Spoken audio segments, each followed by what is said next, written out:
number 343. Hymn number 343. Hymn number 343. If you have, say amen. I'm saying. I'm going to sing the first and last stanza. It won't be very long till this short life shall end. It won't be very long till Jesus shall descend.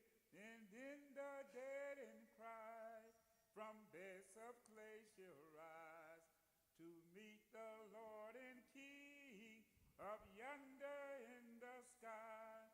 It won't very long, no, it won't be very long till Jesus shall appear. That day is drawing near. Will you be ready then to meet the ransom throne? Get ready for that day, and it won't be very long. No, it won't be very long till earth shall pass away. It won't be very long till the works of men decay. But Jesus has prepared a happy dwelling place for all who look above and trust his matchless grace. No, it won't be very, very long. No, it won't be very, very long till Jesus shall appear. And that day is drawing near. Will you be ready then to meet the ransom throne? Or get ready for that day, and it won't be very, very long. Brother Glenn, would you give us a word of prayer?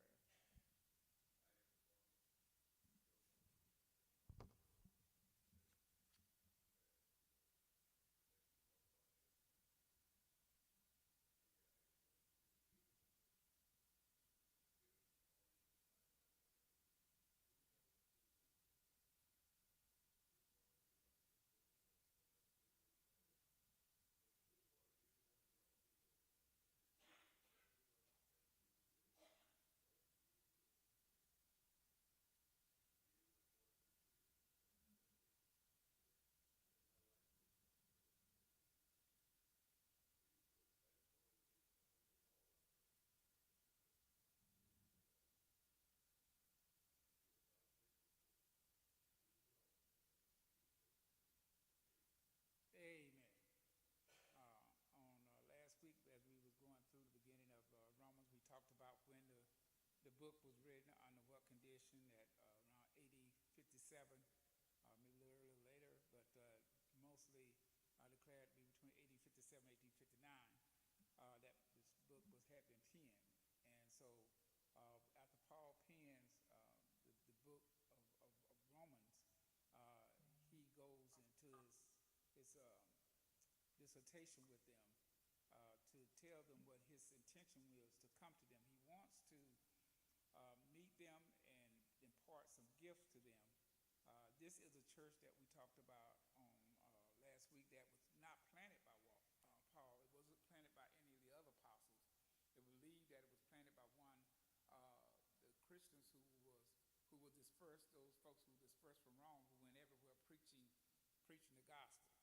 And so Paul finds himself having an opportunity to go and to help them to have those complete things that are lacking in them. And so he pens this letter to them to let them know that his desire to come to them and to help them to understand what the will of the Lord is.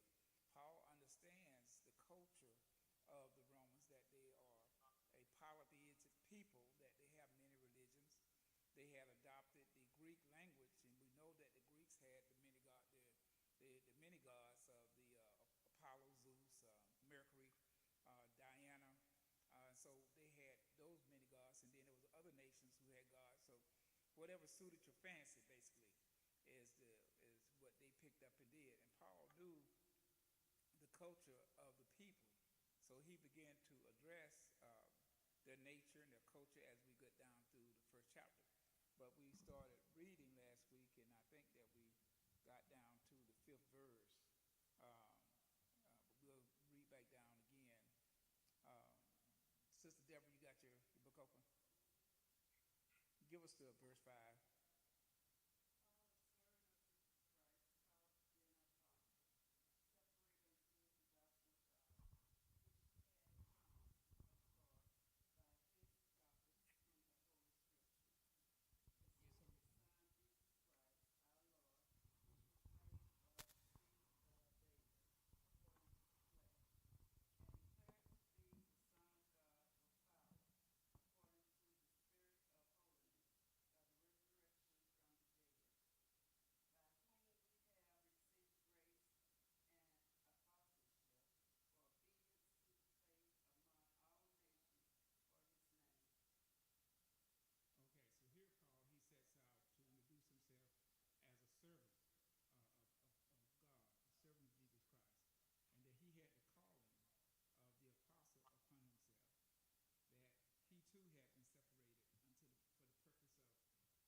not by men. Dot, you got your word? You got your word open? Galatians 1:12. Uh-huh. And you read to 14, and Annie's Annie on yet? Yes, she's not on, but she's in the room with me. Okay, and Annie can take us from 15 to 18. So Galatians 1:12. 15 to 18. Yeah. Galatians 1, 15 to 18. I'm going to do Galatians 1, What- 12 to 15. Yeah. Have a go 15 to 19. Annie 15 to 19. 15, Uh-huh. 19. Yeah. Yeah. Want me to go ahead? Yeah. Okay. For I neither received it of man, neither was I taught it, but by the revelation of Jesus Christ. For ye have heard of my conversation in time past in the Jews' religion, how that beyond measure I persecute the church of God, and waste it, and profit in the Jews' religion above many, my equal in mine own nation, being more exceedingly zealous of the tradition of my fathers. Okay. Annie, 15 to 19. I'm on next one. Turn that light on up there. So you can see better. There you go. 15, 15? Yeah, 15 to 19. It says, but when it pleased God, who separated me from my mother's womb and called me by his grace, to reveal his son in me, that I might preach him among the heathen. Immediately I confronted, not with flesh and blood, neither went I up to Jerusalem to them which were apostles before me, but I went into Arabia and returned again unto Damascus. Then after 3 years I went up to Jerusalem to see Peter, and abode with him 15 days. I go to what? 19. Okay, but other of the apostles saw I none, save James, the Lord's brother. Okay. Now this occurrence is said to happen there in Acts chapter 15. Y'all know I often go to Acts chapter 15 because Acts chapter 15 is where Peter comes forth after Paul addressed the issue with those Judaizers, how they had tried to change the message of the gospel and in turn teach the people a false doctrine and have the people doing things that was not profitable for their salvation, meaning they told them that they had to be circumcised or else they could not be saved. And so Paul saying, okay, I didn't receive that message from God. So Paul, when he comes back preaching, he's hearing this and he's seeing this, he decided, I need to go and come face to face with my counterpart, which is very wise, because if you got two teachers and each one of them teaching something different or taking a different slant on it, you'll go away, one group will go away believing one thing, the other group will go away believing something else, and now you got division. And the vision was a whole thing that they were to avoid, because Jesus had already said in John 7, other sheep I have, which I must bring also. And they should be one flock, and there should be one shepherd. So there was to be unity among those that believed in Jesus. There wasn't to be a scattering of different ideologies or theologies. There was to be one. And so to ensure that this happened, and Paul to ensure that he's not part of the problem, but he's part of the solution, he goes to Jerusalem that he may obtain clarity. Because the very issue, he's bringing that up as well there in Galatians 6, when he says, somehow been trying to teach you another doctrine, which is not another. He said, but there be those who, remember we talked about that last week? There'll be those who say there is another, but there's not another. And so that's what Paul is getting at. In verse 6 of Galatians 1, he said, I marvel that you are so soon removed from him that called you unto Christ, unto another gospel, which is not another. But there be some which trouble you and would pervert the gospel of Christ. But though we or an angel from heaven preach any other gospel unto you than that which we have preached unto you, let him be accursed. As we had said before, so say I now again, if any man preach any other gospel unto you than that ye have received, let him be accursed. So, see, Paul is telling them already, he said, now, y'all done already fallen to these Judaizers that have come in and supplanted another doctrine, which is not another. They were trying to supplant Moses' doctrine into Christ's doctrine. So you would have two doctrines running tandem side by side. And that's something that was never God's intention. And so we had to be careful how people will carry the gospel. And then there was those who had a misconception about the gospel, about who could be saved and what Jesus actually did. And then there was those that came and said, well, I'm a better preacher. I'm a better preacher than Paul. You know, I'm better than Peter. And so they were out there doing their own thing and not walking in course with the other apostles. And Paul contends with them too as well in 2 Corinthians 11 and 4. He says, well, if he that cometh preaches another Jesus, whom we have not preached, or if you receive another spirit, which ye have not received, and another gospel, which you have not accepted, you might well bear with him. So he said that there were those out there preaching another way. And he was saying that if you're not careful, you find yourself bearing with them.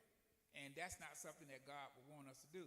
So he goes up to Jerusalem to straighten this out, because there's no use of going further into the brotherhood unless you nail these things down, because you're going to encounter this everywhere you go.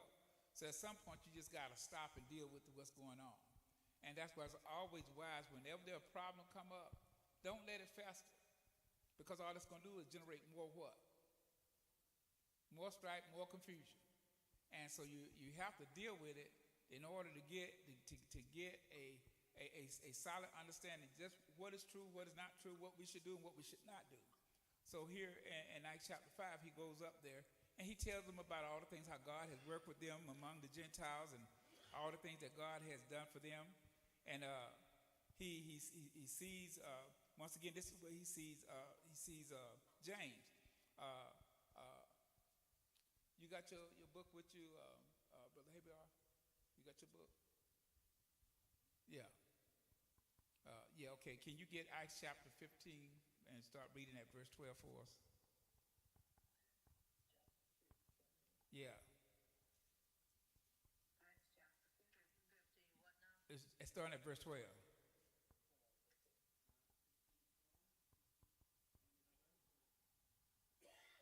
Yeah.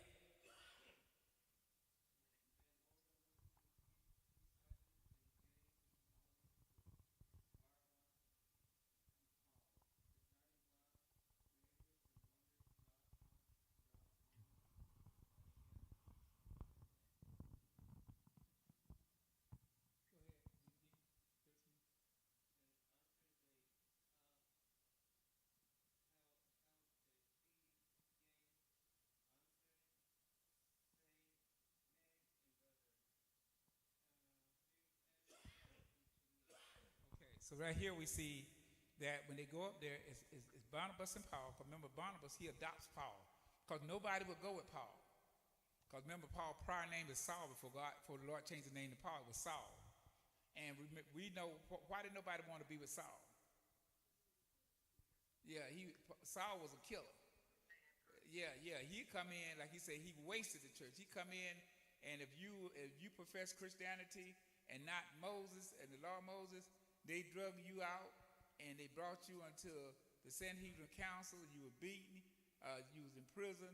You were turned over to the Romans, and bad things happened to you. So everybody was afraid of him. That I hear what y'all saying, but I got my doubts. And Paul even battled. He said from his youth. Paul said, I grew up in a place of fame. I had fame from my youth. I had fame among many of my own. He said, many of my own equal, I stood head and shoulder above them. Why? Because I was more zealous in that. Paul was the kind of person, he's the first one out the gate. Everybody else is trying to figure out which way to go. Paul's already out the gate gone. And so everybody always looked at Paul and said, if anybody going to take the mantle to do something, it'll be Paul. And he was. And when Paul took a job to do, he went in at, what's our American phrase, whole hog. He would go all the way, he was all the way in. He didn't cut any corners. So Barnabas had to validate, he had to be the one to validate Paul, that Paul is a Christian now. Not only is he a Christian, but he's an apostle. And then Paul had to prove that he had the apostleship upon him by miracle, wonders, and signs, so that the people will, kind of calm down and be more receptive of him. So he didn't have an easy entry into the brotherhood, not by any stretch of the imagination. And so here he introduced himself, and so that once again James, the brother of Jesus, he steps in because he's going to be the bridge. He's going to be the liaison, if you will, between those Jews and Paul and Barnabas. Because Paul and Barnabas are speaking for the Gentiles. And here is Peter and the elders there in Jerusalem setting in position in support of the Jews. Now Peter, he knows better because he's the one that has the keys, right? He's the one that had to preach the gospel to the Jews first in Acts chapter 2, and then also to the Gentiles in Acts chapter 10. So Peter, he knows what God has given him. But he holds his peace. He doesn't speak until later on. After they make their presentation. And so while they're making their presentation, James come in because James understand that these folks are not receiving this thing so well. And so because they're not receiving it so well, they got a problem, and James is going to try to, as they say, smooth it over. And so when James comes to smooth it over, he's going to tell them what they should do to kind of smooth it over. So he just says, Simeon has declared how God at the first did visit the Gentiles, and took out of them a people for his name, meaning Cornelius' household. And to this agreed the word of the prophets, writing, after this I will return and will build again the tabernacle of David, which was fallen down, and I will build again the ruins thereof, and I will set it up. The residue of men will seek after the Lord. And all the Gentiles upon whom my name is called, saith the Lord, who doeth all these things, known unto God are all the works from the beginning of the world.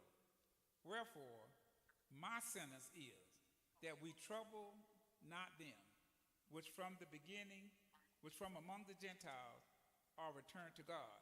Now James says, my position is that we don't bind these Gentiles into things that we ought not to, because they are returning not to us, but they're returning to God. They're not returning under the power or the influence of the Jewish council, but to God. But then he goes to say, but that we write unto them that they abstain from pollution and of idols, and from fornication, and from things strangled, and from blood. For Moses of old time had in every city them that preached him, being read in the synagogues every Sabbath day. This is a key thing. See, this is the thing here. Remember, notice what he says here. For Moses of old time had in every city them that preached him, and being read in the synagogues every Sabbath. This is what they were doing.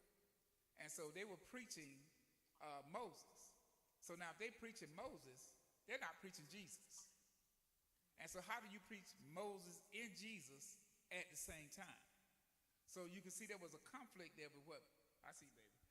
There's a conflict Jews that's coming out of Jerusalem is doing. They're out preaching Moses and telling people they got to be circumcised. And so he goes on and tell them that they saw that he's down here. He says,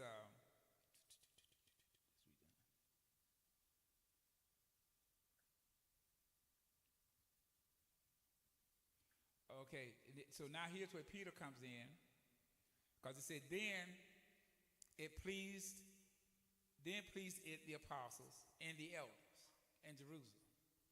They knew they would add when you come to impasse and you got conflict, you look for what? A place to make peace, a place to find a resolution. And so James provides the resolution. Let's send the Gentiles a letter. And let's tell them if they want to have fellowship with us or have covenant with us, this is what we will accept. Anything else will be a bridge too far. We don't want to hang around them if they are doing things like this here. If they're eating polluted food that they have been offered to idols. And you see Paul deals with that a lot in Corinthian letter, that people who make sacrifice to idols and then they give the food to the poor, and then the poor eat the food that's sacrificed to idols. It's like an abomination to them. The Jews did not do that. And from fornication, you remember, like Paul is born to Rome. Rome have the bathhouses. Remember the Greek gods, God Athena and God, what was the other one name? The sex goddess, and they had all these bathhouses, and sex was everywhere. And so they would say, all that fornication among the Gentiles we can't abide with. So no polluted food. Stop that fornicating. And the way they handle animals, eat animals, they don't care. They just strangle the thing and eat it, blood and all. We can't do that. He says strangle, mangle with blood. No, if they don't do that with us, then we'll make peace with them. So the Jews themselves had some standards. And he said, and then he goes on, he said, this pleased the apostles and the elders to get something from the Gentiles. That the Gentiles got also in the other part of the letter, we got to send them money. You know, money is always a good thing, you know. It's always good to send somebody some money. So he said, this pleased the apostles and the whole church to send chosen men of their company to Antioch with Paul and Barnabas, namely Judas, surnamed Barnabas, Silas, chief among the brethren, and they wrote letters to them after this manner. And the apostles, the elders and brethren, send greetings to the brethren of the Gentiles in Antioch, Syria, and Sicily. For as much as we have heard that certain which came out from among us, he says certain that came out from among them. These folks were coming out of Jerusalem. They were going out wherever Paul then was preaching, wherever others were preaching. They were going out and changing the doctrine and having them go back to preach Moses in the synagogues every Sabbath. So now, what are we supposed to do this? Well, last week we were preaching on Sunday. This week we preaching on Saturday. Can you see the confusion? And so he says, where some had went out from among us and having troubled you with words, subverting your souls, saying you must be circumcised and keep the law, to whom we gave what? No such commandment. We didn't tell them to do that, but they were doing it. Church, do we have folks doing that today? They're out here preaching stuff, and they're preaching it and don't have no such commandment to preach it, but they're preaching it. So this is what Paul is facing as he begins his journey and further into the brotherhood, into the congregations that they're establishing and the cities they're going into, to preach where God has not been named, meeting with the Jews, encountering them, encountering the Judaizers out there in the field. And so it comes to a head back at Jerusalem. Jerusalem is the home church in the Middle East at this time, because everything came from there, everything reversed back to there. And so Jerusalem had a, if you will, it had, what they call that today in a lot of churches, they have a organization or headquarters. And so it could be said back in this time, there was a headquarters. And the headquarters was at Jerusalem. Why? Because that's where Peter was. That's where the other apostles was.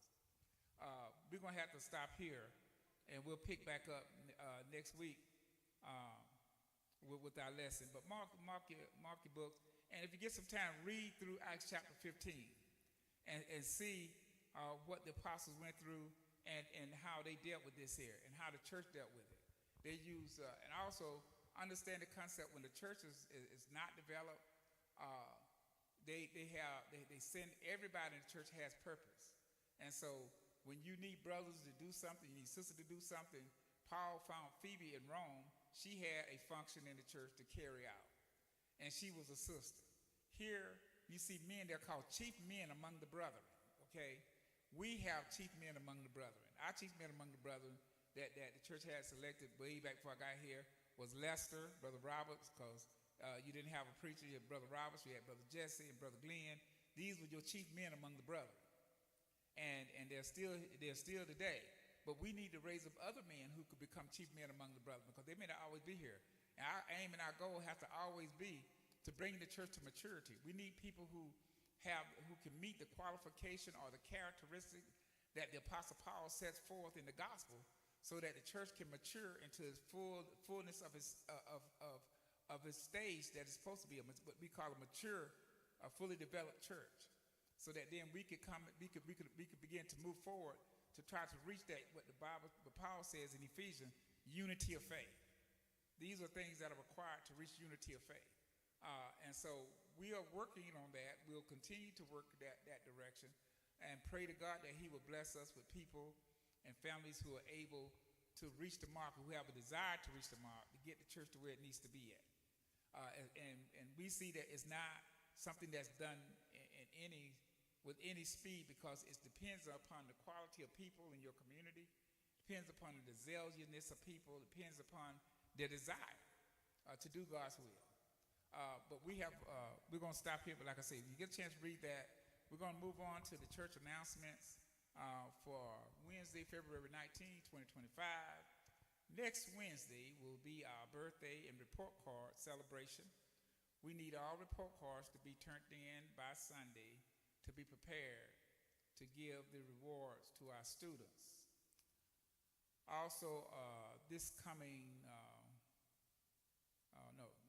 Sisters, the trip to Vero Beach with Sister Sykes needs to be known by who's going to the Lady Day tonight, so that she can make arrangements to make sure there's enough room to take the sisters with her that wants to go, and if not, then make other plans. Our sympathy, we have bereavement, and under our bereavement, we have Sister Hollyberg. Her brother passed away, Darnell, and this past Tuesday night, and also my niece, she passed away early this morning, Monica Roberts, and all the arrangements are still being made, so that no arrangements have been made. Sister A.V. Kennedy, her sister passed away also, and I think the arrangements are made for her to be funeralized this Saturday at 6th Street in Lakeland, is what we're hearing. So we have a lot of people that are leaving us. We want to keep bereaved families in our prayer. We have a lot of people that are on our sick list who we need to add to it. My sister Hattie Thomas and my brother Frank Sykes needs to be added to our sick list, and we want to open up to others. Is any other requests I hear that we need to make tonight? Deborah?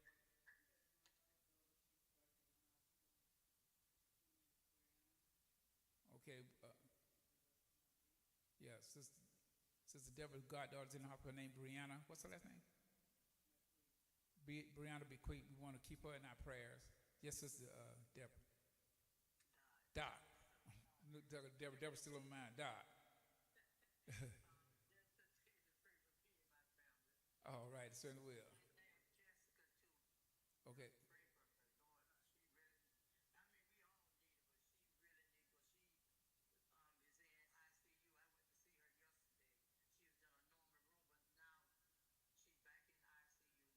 Okay. Okay, we'll keep in prayer. Also, remember Brother Perry. What'd you say?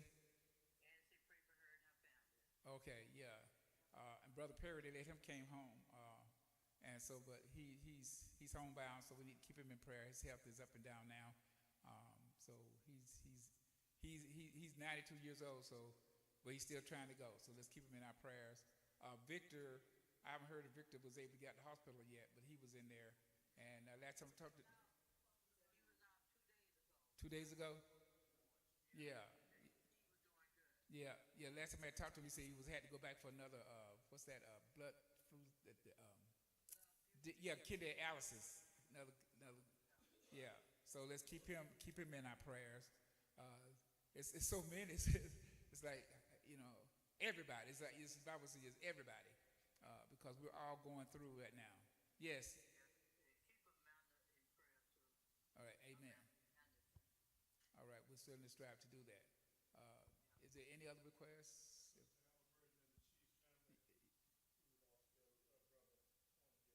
Yeah. Yeah. It's an announcement. Uh, this Saturday.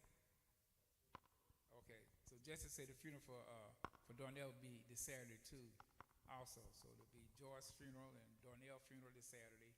So we have those funerals. And the next coming Saturday will be my niece Monica. They'll be funeralizing her. So just keep all our families in prayers going through the bereavement and hard times. And remember that next Wednesday is our birthday celebration and report cards. If there's nothing else, Jesse, would you give us a closing prayer?